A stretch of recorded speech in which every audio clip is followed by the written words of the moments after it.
At Ellora, over 400 years, artisans carved 34 caves, Buddhist monasteries, Hindu temples, Jain shrines into one basalt cliff. While most caves are hollowed inward, Cave 16, the Kailasa Temple, was the one that was carved outwards.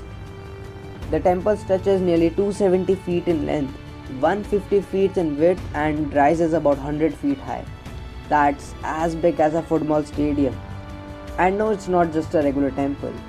It consists of freestanding pillars, long unsupported spans, and intricate relief panels, all sculptured from basalt, all with hand tools, no modern scientific equipment. This raises an engineering puzzle. An estimated 2 lakh tons of basalt was carved out. How could ancient workers do it with just hand tools? How is there no written proof about it? How could they plan it without blueprints, and how could they coordinate thousands of workers over decades? Let's deep dive into it. To execute a monolithic temple of this scale, the architects needed a shared logic, one that was derivable and scalable by anyone. It is mostly believed that they have used the Tara system, a system of measurements which is mentioned in the Shilpa Shastra.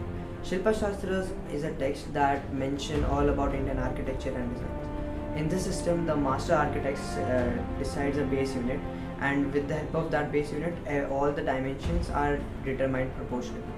Be it be pillar lengths, be it be facades, everything can be derived using that base unit. Because their design was so mathematical and totally based upon proportions, even if the master architect stopped working, the another one could easily continue using the same ratios and geometry.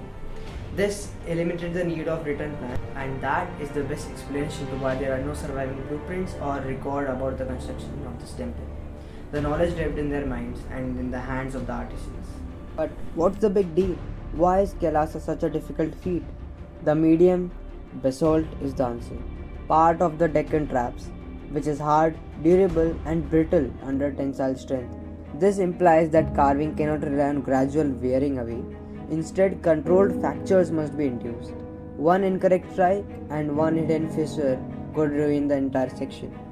Amazingly, the temple has endured for over a millennium with relatively minor structural degradation compared to many softer stone monuments. This durability underscores the wisdom of choosing basalt despite its challenges. In Ellora, surveys note that they first cut trenches around the intended temple block to isolate it. This perimeter isolation allowed controlled removal of material inward, preserving structural stability. Now, let's get into the carving process of this temple.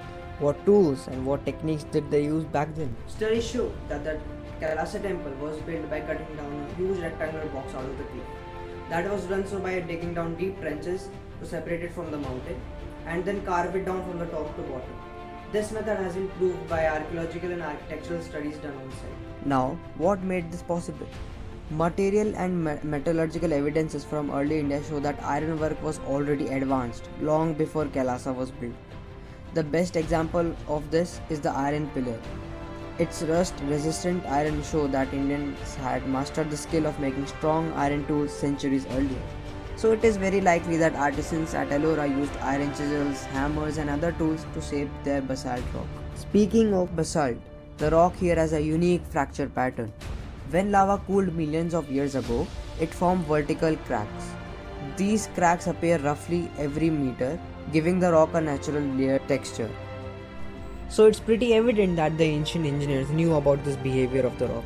So basically they could read the rock. By observing the cracks and joints, they knew exactly where to carve to avoid breakage and reduce waste. This means the ancient Shilpis or temple builders weren't carving blindly. They deeply understood the behavior of stone, knowledge gained through centuries of hands-on experience and passed down through generations. Their knowledge didn't come from books, but it was passed down through Guru-Shishya tradition. It has been proved by high precision studies that the geometry, that the accuracy of the temple is so accurate that it only deviates by millimeters on a span of meter. Here we hit the boundaries of what we can assert confidently. Their ancient measurement systems, the correction methods that they use if there is something going wrong, the calibration methods is all lost. We only have the product, the temple that is remaining. This shows the central trait of IKS, that the knowledge lived in community, the knowledge lived in practice rather than in written manuscripts. The Kailasa Temple stands both as a triumph of ancient engineering and as a monument to what is lost.